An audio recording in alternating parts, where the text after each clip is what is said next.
எங்கள் வீட்டில் இருக்க தங்கமயிலுக்கு ஒரே நினப்பு ஹனிமூன் போகணும். இதை பற்றி மட்டுமே தான் யோசனையில் இருந்துட்டு இருக்காங்க. இதை பற்றி மாமாவை எப்படியாவது வீட்டில் பேச வைக்கணும்னு சொல்லி தான் ஒரு பிளானை போட்டு வீட்டில் வந்துட்டு படுத்துடுறாங்க. சாப்பாடு கூட கொண்டு போகலை. எப்படியாவது சரவணன் மாமா நம்மளை தேடி வருவார் நினச்சிட்டு இருக்கவங்களுக்கு அதே போல் சரவணன் வீட்டுக்கு தேடி வர அதே பிரச்சனையை ஆரம்பிக்கிறாங்க. இப்போ சரவணனோட எண்ணத்துக்குள்ளேயும் தங்கமயில் இந்த வீட்டுக்காக நிறையவே கஷ்டப்படுது. எங்கேயாவது கூட்டிகிட்டு போகணும்னு நினைக்கிறேன். இதை பற்றி அப்பாட்ட எப்படி பேசுகிறேன்னு தெரியல. சரி தங்கமயில சமாதானப்படுத்தணும்னு நினச்சிட்டு ஒரு வழியாக தங்கமயில சமாதானப்படுத்துகிறாங்க.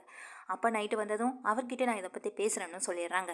சரி நீங்கள் பேசுவீங்கன்ற நம்பிக்கையில் நானும் இருக்கேன்னு சொல்லிட்டு இங்கே தங்கமயிலும் கிளம்ப இங்கே ரெண்டு பேருமே சாப்பிட்றாங்க. சாப்பிட்ட கையோட எங்கள் சரவணனும் கிளம்பி போக இங்கே தங்கமயில் ரொம்ப குஷியாக இருந்துட்டு இருக்காங்க. என்னடி காலையிலேருந்து முகமெல்லாம் வாடி கடந்தது, இப்போ ரொம்ப சந்தோஷமாக இருக்கேன்னு சொல்லி கேட்குறாங்க கோமதியும். அது ஒன்றும் இல்லத்த அப்படின்னு சொல்லி சமாளிச்சுட்டு இருக்காங்க. தலைவலி சரியாயிடுச்சான்னு சொல்லி கேட்க பரவாயில்லத்தன்னு சொல்லிட்டு இங்கே கிச்சனில் வேலையை பார்க்க ஆரம்பிக்கிறாங்க. ஆனால் இங்கே தங்கமயில வேலை பார்க்க விடாமல் உனக்கு தான் உடம்புக்கு முடியலைன்னு சொன்னல, முதல்ல நீ போய் பாடு, நான் வீட்டு வேலையை நான் பார்த்துக்கிறேன்னு சொல்ல, அதெல்லாம் ஒன்றும் இல்லத்த நான் பார்த்துக்கிறேன், இப்போ சரியாயிடுச்சுன்னு சொல்கிறாங்க. நான் சொல்கிறத மட்டும் செய்ய மயிலுன்னு சொல்லிட்டு ரொம்ப அதட்டலாக சொன்ன உடனே மயிலுக்கு முகமெல்லாம் ஒரு மாதிரியாக போயிடுது. இல்லைம்மா நான் அதுக்காக சொல்லப்பல்ல, இந்த வீட்டில் உனக்கும் முடியல, நீயும் வேலையெல்லாம் பார்த்துட்டு கஷ்டப்பட்டுருக்க, அதனால தான் சொல்கிறேம்மா போமான்னு சொல்கிறாங்க. சரி தன்னு சொல்லிட்டு இங்கே தங்கமயிலும் வந்துட்டு ரூமுக்கு போயிடுறாங்க. இன்னைக்கு எப்படியாவது மாமா கிட்ட பேசிடுவார், கண்டிப்பாக நாங்கள் ஹனிமூன் போகத்தான் போகிறோம் அப்படின்னு ரொம்ப சந்தோஷமாக இங்கே வந்துட்டு தன்னுடைய அம்மாவுக்கு ஃபோன் பண்ணி விஷயத்த சொல்கிறாங்க. சரிடி இதே போல் மாப்பிள்ளையை கைக்குள்ளே போட்டுக்கிறதுக்கு ஏதாவது வழி இருந்தால் மட்டும் பாரு. இன்னைக்கு நைட் இதை பற்றி பேசுறது உன்னுடைய கையிலையும் மாப்பிள்ளையோட கையிலையும் மட்டும்தான் இருக்குது. எப்படியாவது பேசி நாளைக்கோ இல்லை நாளை மறுநாளோ இங்கே ஊர்லேருந்து கிளம்புறதுக்கான வழியை பாருங்கள். நல்லா ஜாலியாக போய் சுற்றி பார்த்துட்டு வாங்கன்னு சொல்ல எனக்கும் அதே சந்தோஷமாக தாம்மா இருக்குது.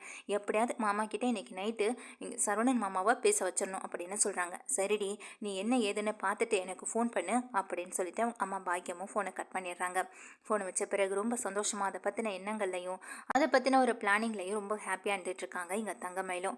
இங்கே சரவணன் கடைக்கு போகிறவங்க அங்கே வந்துட்டு உட்காந்து யோசிக்கிறாங்க. இதை பற்றி அப்பாட்ட எப்படி ஆரம்பிக்கிறதுன்னு கூட தெரியலையே அப்படின்னு நினச்சிட்ருக்காங்க. இங்கே அதே போல் நம்ம பழனி மாமா கிட்ட சொல்லுவோமா, அவர் கூட இந்த விஷயத்தில் நமக்கு ஹெல்ப் பண்ணுவார் நினச்சிட்டு பழனிக்கே ஃபோன் பண்ணுறாங்க. அவரும் வந்துட்டு சரி இங்கே மாமா இப்போ மச்சான் ரொம்ப டென்ஷனாகவும் இருந்துகிட்ருக்காரு கடை வேலையில், அவர் எப்படி இருக்காருன்னு பார்த்துட்டு நான் விஷயத்த சொல்கிறேன்டா அப்படின்னு சொல்லிட்டு ஃபோனை வச்சிடுறாங்க. கொஞ்ச நேரத்தில் இங்கே பாண்டியனை வந்துட்டு அங்கே கடையில் நார்மலாக இருக்க வேலை டென்ஷன் இல்லாமல் இருக்கிறத கவனித்து இங்கே பழனிவேலும் இங்கே பாண்டியன் கிட்ட சொல்கிறாங்க. ஏன் மச்சான் கல்யாணம் ஆகி ரொம்ப நாள் ஆச்சுன்னு சொல்ல, யாரடா சொல்கிற அப்படின்னு கேட்குறாங்க. யாரை சொல்லுவேன், சரவணனை தான் சொல்கிறேன். சரவணனுக்கும் தங்கமயிலுக்கும் கல்யாணம் ஆகி ரொம்ப நாள் ஆச்சு. ஏற்கனவே செந்திலையும் மீனாவையும் கொடைக்கானல் அனுப்பி வச்சோம். இப்போ இவங்களுக்கும் போகணும்னு ஆசை இருக்காதான்னு சொல்ல, இருக்கிற வேலையை விட்டுட்டு எங்கடா இப்போ கிளம்ப சொல்கிறேன்னு சொல்கிறாங்க. நம்ம எதுக்கு மச்சான் கூட போய்கிட்டு, அவங்க ரெண்டு பேரும் தனியாக போயிட்டு வரட்டுமேனு சொல்ல, அது சரி அவங்கள தனியாக அனுப்பிட்டு நம்ம என்ன பண்ணுறதுன்னு சொல்கிறாங்க. புருஷ முண்டாட்டியை தனியாக தானப்பா அனுப்பணும்னு அங்கே வேலை பார்க்குற அந்த குமார் சித்தப்பாவும் சொல்ல, இதை கேட்டுக்கிட்டு இருந்த இங்கே பாண்டியன் யோசிக்கிறாங்க. இல்லை நான் அதுக்காக யோசிக்கலைன்னு சொல்ல, வேறு என்னப்பா புருஷ முண்டாட்டி தனியாக போக தான் ஆசைப்படுவாங்க, அனுப்பி வைப்பா, போய் ஒரு 4-5 நாள் நல்லா சுற்றி பார்த்துட்டு வரட்டும் அப்படின்னு சொல்கிறாங்க. இதை கேட்ட பழனிவேலு என்ன மச்சான் இதில் யோசிக்கிறதுக்கு என்ன இருக்குன்னு சொல்ல, இல்லை இதை மீனா எதுவும் நினச்சிக்காதான், நம்ம மீனாவும் செந்திலையும் அனுப்பும்போது கூட எல்லாருமே கிளம்பி போனோம், இப்போ அவங்க ரெண்டு பேரையும் தனியாக அனுப்பி வைக்கிறோமேன்ற ஒரு எண்ணம் மீனாவோட நினப்புக்கு வராதான்னு சொல்ல, மீனாலாம் ரொம்ப தங்கமான புள்ள, அதெல்லாம் அது எதையுமே நினச்சிக்காதுன்னு சொல்கிறாங்க எங்கள் பழனிவேலு. நீ சொல்கிறதும் கரெக்டு தான். சரி வீட்டுக்கு போனது இதை பற்றி பேசுவோன்னு நினச்சிட்டு எங்கள் பாண்டியனும் இருந்துகிட்ருக்காங்க. வீட்டுக்கு போகிறாங்க. போன கையோட சரவணன் கதிர் செந்தில்னு சொல்லி எல்லாருமே வீட்டில் இருக்கிறாங்க. இங்கே பாண்டியன் தான் கூப்பிட்றாங்க தங்கமேலும் ரொம்ப ஆசையாக வெளியில் கிளம்பி ஓடி வரேன். என்ன மாமான்னு சொல்கிறாங்க. இல்லைப்பா நான் ஒரு விஷயம் முடிவு பண்ணேன், அதான் அதை பற்றி பேசலாம்னு நினச்சேன்னு சொல்ல, என்ன மாமா என்ன விஷயம்னு சொல்லி கேட்குறாங்க. நீயும் சரவணனும் எங்கேயோ வெளியில் போகணும்னு சொன்னீங்கள்ல, அதான் அதை பற்றி யோசிச்சேன்னு சொல்கிறாங்க. சரி மாமா எங்கே போகலாம் அப்படின்ற மாதிரி இங்கே சரவணனை பார்க்குறாங்க. சரவணன் வந்துட்டு உடனே தன்னுடைய அப்பாட்ட சொல்கிறாங்க. எதுக்குப்பா இப்போ அதெல்லான்ற மாதிரி சொல்ல, அவரே வந்து போன்னு சொல்கிறாரு, இவர் என்னடானா இப்படி சொல்கிறாரேன்னு ஒரு கோவமாக தங்கமயில் முறைக்கிறாங்க. அதுக்கிடையில சரவணனையும் பழனிவேல் பார்க்க நம்மள்கிட்ட பேச சொல்லிவிட்டு இப்போ இவன் எப்படி நடிக்கிறான் பாருன்ற மாதிரி பழனிவேலு நின்றுட்டுருக்காங்க. உடனே இங்கே பாண்டியன் சொல்கிறாங்க, இதான் என் பிள்ளைங்கிறது, நானே போன்னு சொன்னாலும் எதுக்குப்பான்னு கேட்குறான் பாரு அப்படின்னு சொல்லிட்டு ரொம்ப பெருமையாக பேசுகிறாங்க. இது தங்கமயிலுக்கு ஒரு பக்கம் சந்தோஷமாக இருந்தாலும் இன்னொரு பக்கம் நம்ம மாமா அனுப்பி விடுவாரான்ற ஒரு சந்தேகமும் இருந்துகிட்ருக்கு. சரிப்பா நான் ஏற்பாடு பண்ணுறேன் பண்ணுறேன், நீங்கள் 2 பேரும் போயிட்டு வாங்க, ஒரு 4 நாளைக்கு நீங்கள் போயிட்டு சுற்றி பார்த்துட்டு வாங்க அப்படின்னு சொல்கிறாங்க. இதை கேட்டுட்டு இருந்த மீனாவும், மீனா உனக்கு ஒன்றும் சங்கடம் இல்லைன்னு சொல்ல, எனக்கு என்ன மாமா பிரச்சனை, அதெல்லாம் ஒன்றும் இல்லை மாமான்னு சொல்ல, இல்லைப்பா ஏற்கனவே நீயும் செந்திலும் தனியாக கிளம்புனீங்க, கூட நாங்கள் எல்லாருமே வந்துட்டோம், அதனால் இப்போ நாங்கள் சரவணனையும் தங்கமயிலையும் அனுப்பி வைக்கிறதுனால நம்ம 2 பேரையும் தனியாக அனுப்பி வைக்கலன்ற ஒரு சங்கடம் உனக்கு இல்லையப்பான்னு சொல்ல, இல்லை மாமா நான் அதை பற்றியெல்லாம் எதுவும் நான் நினைக்கல மாமா, யோசிக்கவும் இல்லைன்னு சொல்கிறாங்க. சரிப்பா அப்படின்னா எனக்கு எந்த பிரச்சனையும் இல்லை, எனக்கு இப்போ நிறைய வேலை இருக்குது, இல்லைனா கூட நான் கோமதி நான் எல்லாருமே சேர்ந்து கூட போயிட்டு வருவோம், ஆனால் இப்போ கிளம்ப வேண்டிய நிலைமையில நானும் இல்லை அப்படின்னு சொல்கிறாங்க. பரவாயில்ல மாமா எனக்கு எந்த பிரச்சனையும் இல்லை, சரவணன் மாமாவும் தங்கமயிலக்காவும் தனியாகவே போயிட்டு வரட்டும் அப்படின்னு சொல்கிறாங்க. இதை கேட்ட தங்கமயிலுக்கு பயங்கர சந்தோஷம், ரொம்ப ஹாப்பியாக இருந்துட்டு இருக்காங்க. இப்போ உனக்கு சந்தோஷமான சரவணன் கேட்குறாங்க ரூமுக்கு போனதுக்கு பிறகு.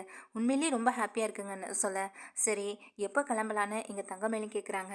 இருமையில் அதுவும் அப்பாவே சொல்லட்டும், அதுக்குள்ளே நம்ம அவசரப்பட்டா எப்படின்னு சொல்கிறாங்க. இதை கேட்டு எங்கள் தங்கமயிலும் சரிங்க நீங்கள் சம்மதம் வாங்கின வரைக்குமே எனக்கு சந்தோஷம் அப்படின்னு சொல்லி பேசிக்கிட்டு இருக்காங்க. இப்போது அடுத்த நாள் காலையில் பொழுது விடிய எங்கள் பாண்டியன் கடைக்கு கிளம்பிட்டு இருக்க, இங்கே சரவணனும் கிளம்பிட்டு இருக்காங்க. சரிடா சரவணா வேலையெல்லாம் முடிச்சுட்டு சீக்கிரம் வந்துடு, இன்றைக்கி ஈவினிங் கிளம்புனீங்கன்னா கரெக்டாக இருக்கும் அப்படின்னு சொல்கிறாங்க. இன்றைக்கே கிளம்பணுமாப்பான்னு சொல்ல, ஆமாண்டா இன்றைக்கி கிளம்புனா ஒரு 4 நாள் முடிச்சுட்டு வந்துட மாட்டிங்களா அப்படின்னு கேட்குறாங்க. இதை கேட்ட தங்கமயிலுக்கு பயங்கர ஒரு ஹாப்பியாக இருக்குது. உடனே இங்கே ரூமுக்கு ஓடுறாங்க, ஓடி போய் தன்னுடைய அம்மாவுக்கு ஃபோன் பண்ணி விஷயத்த சொல்கிறாங்க. இதை கேட்ட பாக்கியமும் ரொம்ப சந்தோஷப்படுறாங்க.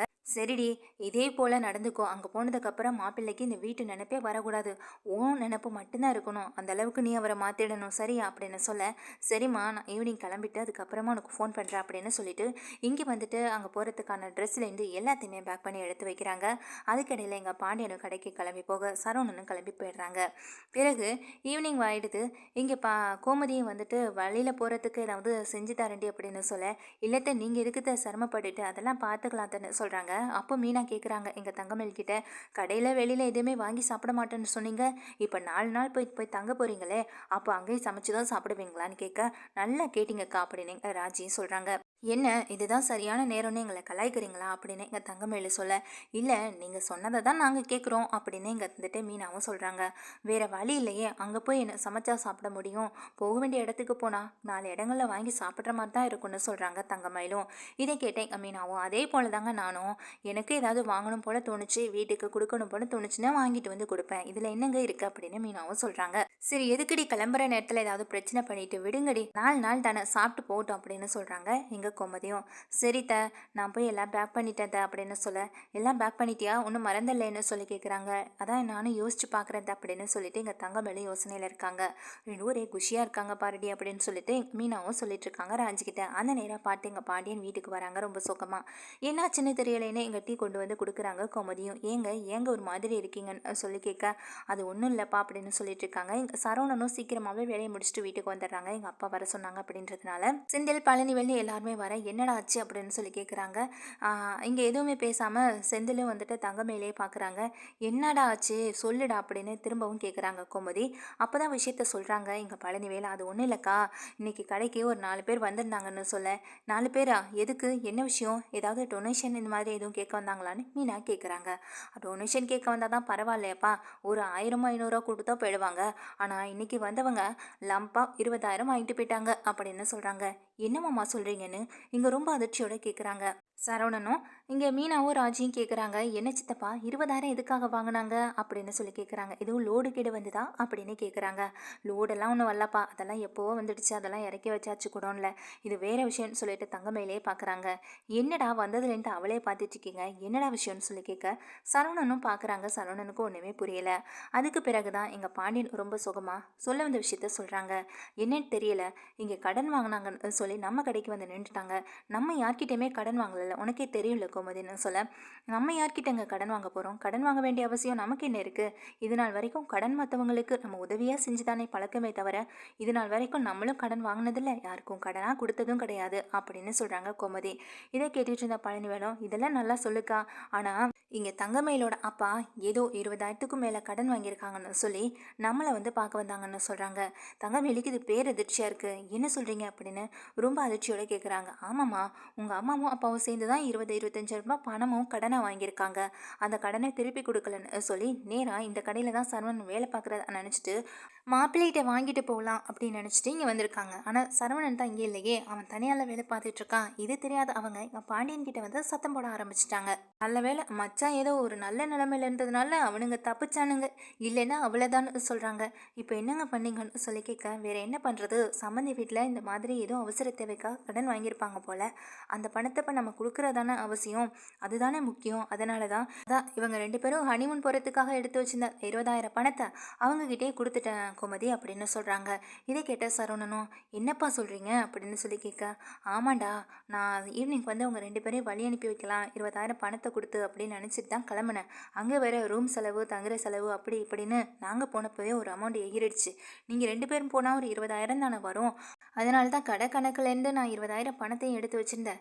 இப்போ என்னடானா அவங்க 25,000 பணமாக வாங்கிட்டும் போயிட்டாங்க அப்படின்னு சொல்கிறாங்க. இதை கேட்ட மயில், என்னம்மா சொல்கிறீங்கன்னு கேட்க, ஆமாப்பா, உனக்கு விஷயமே தெரியாதா, உங்கள் அம்மா அப்பா இது நாள் வரைக்கும் இந்த விஷயத்தை பற்றி உங்ககிட்ட சொல்லலையான்னு சொல்ல, இல்லையம்மான்னு சும்மா நடிக்கிறாங்க எங்கள் தங்கமயிலும். அது எப்படி உனக்கு தெரியாமல் இருக்கும், நிமிஷத்துக்கு நிமிஷம் ஃபோன் பண்ணி பேசிகிட்டே இருக்காங்க, இந்த விஷயத்த கூட அவன்கிட்ட சொல்லாமல் இருந்திருப்பாங்கன்னு எங்கள் கோமதியும் கேட்குறாங்க.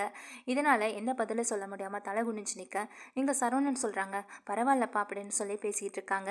இங்கே சரவணன் தன்னுடைய அப்பா பாண்டியன் கிட்ட சொல்கிறாங்க, பரவாயில்லப்பா அப்படின்னு சொல்கிறாங்க. அது மட்டும் இல்லாமல் அந்த 25,000 பணம் நான் அவங்களுக்கு திருப்பி கொடுத்துறேன்னு சொல்ல, டே அதெல்லாம் எனக்கு பெரிய விஷயம் இல்லைடா, இப்போது 25,000 பணம் இருந்துச்சுன்னா உங்களை அப்படியே நான் அனுப்பி விடலான்னு பார்த்தேன், இப்போ கையில் காசும் இல்லையே அப்படின்னு சொல்ல, எனக்கும் இப்போ சம்பள பணம் எதுவும் போடலையப்பா அப்படின்னு சொல்கிறாங்க. சரி பரவாயில்ல, இந்த மாத கடைசியில் உங்கள் ரெண்டு பேரையும் அனுப்பி வைக்கிறேன் அப்படின்னு சொல்ல, இதை கேட்ட எங்கள் தங்கமயிலுக்கு பயங்கர அதிர்ச்சியாக இருக்குது. சரவணன் பார்க்குறாங்க தங்கமயில் அப்படியே எதுவுமே பேசாமல் உள்ளே போக, இங்கே பாண்டியனை கிளம்பி வெளியில் போயிடுறாங்க. இங்கே கோமதியும் காலையிலேருந்து கிளம்பிட்டு இருந்தா, இப்போ இவர் போக வேண்டாம்னு சொன்ன உடனே அவர் முகமே வாடி போயிடுச்சுலாடி அப்படின்னு சொல்ல, வேற என்னத்தை பண்ணுறது, அவங்க அம்மா அப்பாவால் தான் இப்போ அவங்க போக முடியாமல் போணுச்சு, நம்மளா போக வேண்டாம்னு சொன்னோன்னே ராஜியும் சொல்கிறாங்க. அங்கே உள்ளே போன மயிலும் ரொம்ப சுகமாக இருக்க சரவணன் பக்கத்தில் போகிறாங்க. என்னங்க, எதுக்காக இப்படி மாமா பேசிட்டு போகிறாருன்னு சொல்ல, ஏன் எதுக்கு நீ இப்போ எங்கள் அப்பா மேலே கோவப்படுற, அவர் மேலே கோவப்படுறதுக்கு என்ன இருக்குன்னு சொல்ல, மாமா சொன்னதுனால தானே காலையில் நான் பேக் பண்ணி வச்சேன், இப்போ என்னடானா பணம் இல்லைன்னு சொல்லிட்டு போகிறாரேன்னு சொல்ல, அதுக்கு காரணம் உங்கள் அம்மா அப்பா, நீ கோவப்படுறதா இருந்தால் உங்கள் அம்மா அப்பா மேலே தான் கோவப்படணும், அதை விட்டுட்டு எதுக்காக எங்கள் அப்பா மேலே கோவப்படுறேன்னு சொல்லி கேட்குறாங்க. அது இல்லைங்க அப்படின்னு சொல்ல, போதும் மயில நிறுத்து, நீ சொன்னன்றதுக்காக அப்பா கிட்ட இதை பற்றி பேசி சம்மதம் வாங்கி அவர் கடைசியில் பணமும் ரெடி பண்ணி நமக்காக கொடுக்கறதுக்காக இருந்திருக்காரு. ஆனால் கடைசியில் இந்த பணம் கைவிட்டு போனது யாரால, உங்கள் அம்மா அப்பா வாங்கின கடனால். உண்மையை சொல்லு, உங்கள் அம்மா அப்பா வாங்கின கடனை பற்றி உனக்கு தெரியுமா தெரியாதா, இல்லை அங்கே யாரும் எதுவும் நினச்சிப்பாங்கன்னு சொல்லிட்டு அதை பற்றி பேசாமல் இருக்கேன்னு சொல்ல, இங்கே மயிலை தயங்கி போய் நிற்கிறாங்க. மயிலோட தயக்கத்தை பார்த்தே சரவணன் கண்டுபிடிச்சிடுறாங்க. கண்டிப்பாக இவங்க அம்மா அப்பா கடன் வாங்கி தான் இருந்திருக்கணும். எதுக்கு மயில், எதுக்கு அவசர தேவைன்னு சொல்லி 25,000, இந்த 25,000 மட்டும்தானா, இன்னும் பல இடங்களில் கடன் வாங்கியிருக்காங்களான்னு சொல்லி கேட்குறாங்க. இல்லைங்க, அப்படியெல்லாம் வேற எங்கேயும் வாங்கிடல, இவங்க கிட்ட மட்டும்தான் வாங்கினாங்க, இதை பற்றி அம்மாவும் சொல்லியிருக்காங்க. ஆனால் அந்த பணத்தை இப்போ திருப்பி கொடுக்க முடியாமல் இருந்திருக்குமா, இல்லை எதுக்காக இவங்க இங்கே வந்து கேட்டாங்கன்னு எனக்கு எதுவுமே புரியலைங்கன்னு சொல்லிட்டு இருக்காங்க. சரி, அப்போ நம்ம இப்போ ஹனிமூன் போக முடியாதுன்னு சொல்ல, இப்போ எங்கே போகிறதுக்கு பணம் இருக்குது கையில், அதான் இருக்கிற பணத்தையெல்லாம் அம்மா அப்பாவோட கடனை அடைச்சாச்சுல்ல அப்படின்னு சொல்கிறாங்க. இதை கேட்ட மயில் செம்ம சேடாயிடுறாங்க. இங்கே சரவணனும் வெளியில் போக அந்த நேரம் பார்த்து தன்னுடைய அம்மாவுக்கு ஃபோன் பண்ணி விஷயத்த சொல்கிறாங்க. இதை கேட்ட பாக்கியம், என்னடி சொல்கிறேன் அப்படின்னு சொல்லி கேட்குறாங்க. அப்பாடா, ஒரு வழியாக அந்த கடனை கொடுத்தாச்சு, அது வரைக்கும் சந்தோஷம்னு சொல்ல, இப்போ உன்னோட பிரச்சனை தீர்ந்துடுச்சுன்னு நினச்சி சந்தோஷப்படு, ஆனால் என்னோட பிரச்சனை தீரலையேன்னு சொல்கிறாங்க. என்னடி சொல்கிறேன்னு கேட்கா, ஆமாம், அங்கே ஹனிமூன் போகிறதுக்காக மாமா எங்களுக்காக ஏற்பாடு பண்ணி வச்சிருந்த அந்த பணத்தை தானே கொடுத்துருக்காரு, இப்போ அந்த பணத்தில் தானே கடன் அடைச்சிருக்காங்க, ஆனால் அதுக்காக அந்த பணத்தை வாங்காமல் விட மாட்டாங்க. மாமா அந்த பணத்தை திருப்பி கேட்க சொல்லியிருக்காரு, அதுக்காக அந்த பணத்தை எப்படியாவது ரெடி பண்ணுறதுக்கான வேலையை பாருங்கள், இப்போ நான் ஹனிமூன் போகிறதும் போயிடுச்சு அப்படின்னு சொல்லி ரொம்ப சத்தம் போடுறாங்க பாக்கியத்துக்கிட்ட. எங்கள் தங்கமேல் பேசுகிறத இதுக்கு மேலே கேட்க முடியாமல் ஃபோனை கட் பண்ணிடுறாங்க. ஃபோனை கட் பண்ணுறியா, இரு நான் அப்புறமா பண்ணுறேன் அப்படின்னு சொல்லிட்டு எங்கள் தங்கமேல் பயங்கர கோவத்தில் இருக்காங்க. அதுக்கப்புறமா அங்கே பாக்கியம் அங்கே தன்னுடைய வீட்டுக்கார்ட்ட சொல்லிட்டு இருக்காங்க, இந்த மாதிரி நடந்துதாங்க, இப்போ தாங்க மயில் ஃபோன் பண்ணி சொன்ன உடனேயே, அப்படியா, அப்போ சம்மந்தி நம்மளை பற்றி என்ன நினச்சிருப்பாருன்னு தெரியலேன்னு சொல்ல, அதுக்கு ஏதாவது கதையை கட்டிக்கலாம் விடுங்க அப்படின்னு சொல்கிறாங்க.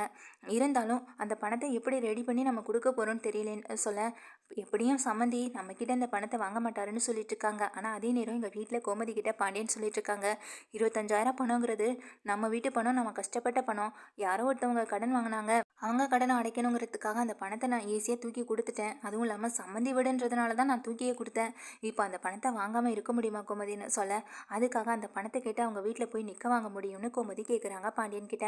அதுக்கு பாண்டியனும் சொல்கிறாங்க, நம்ம இதுக்கு போய் நிற்கணும், சரவணன் தேடி வந்தாங்க, சரவணன் கிட்ட வாங்க முடியலன்னு சொல்லி தான் நானே அதை வந்துட்டு இந்த பணத்தை கொடுத்து விட்டேன். இந்த பணத்தை தங்கமேல் விட்டே வாங்க சொல்லிடலாம், அதெல்லாம் ஒன்றும் பிரச்சனை இல்லை, தங்கமேல் இதை பற்றியெல்லாம் எதுவும் நினச்சிக்காதுன்னு சொல்கிறாங்க. எப்படிங்க அவள் எதுவும் நினச்சிக்காம இருப்பா அப்படின்னு சொல்ல, வேறு என்னப்பா பண்ணுறது, கடன் வாங்கினா அதை சரியான நேரத்தில் கொடுக்கணும், அப்படி இல்லையா அந்த கடனை வாங்கக்கூடாது. இது ரெண்டையுமே செய்ய முடியாதவங்க ஈஸியாக அடுத்தவங்க உழைப்புலேருந்து வர பணத்தை வாங்கி அதை கொடுத்ததுக்கு பிறகு அமைதியாக இருந்துட்டு இருந்தா அது பார்க்குற நமக்கும் நல்லா இருக்காது, வாங்கின அவங்களுக்கும் நல்லா இருக்காது அப்படின்னு சொல்கிறாங்க எங்கள் பாண்டியன். பாண்டியன் சொல்கிறது என்னதான் சரியாக இருந்தாலும் எங்கள் கோமதியும் யோசிக்கிறாங்க, சம்மந்தி வீட்டில் எதுவும் நினச்சிப்பாங்களோ அப்படின்னு நினச்சிட்டு இருக்காங்க. ஆனால் அதே நேரம் இங்கே வந்துட்டு தங்கமயில வச்சு எப்படியாவது அந்த பணத்தை வாங்கிடணும்னு பாண்டியனும் ஒரு கணக்கு போட்டுட்டு இருக்காங்க. இப்போது இவங்களால ஹனிமூனும் போக முடியல, இந்த பணத்தை வேற வாங்கணுமே அப்படின்னு நினச்சி இங்கே வந்துட்டு தங்கமயில் ரொம்ப சுகத்தில் இருந்துட்டு இருக்காங்க. இது எல்லாத்துக்கும் காரணம் தன்னுடைய அம்மா தான் அப்படின்னு தெரிஞ்சதுக்கு பிறகு அங்கே அவங்க மேலே பயங்கரமான ஒரு கோவத்தில் தான் இருந்துட்டு இருக்காங்க இப்போ தங்கமயிலும்.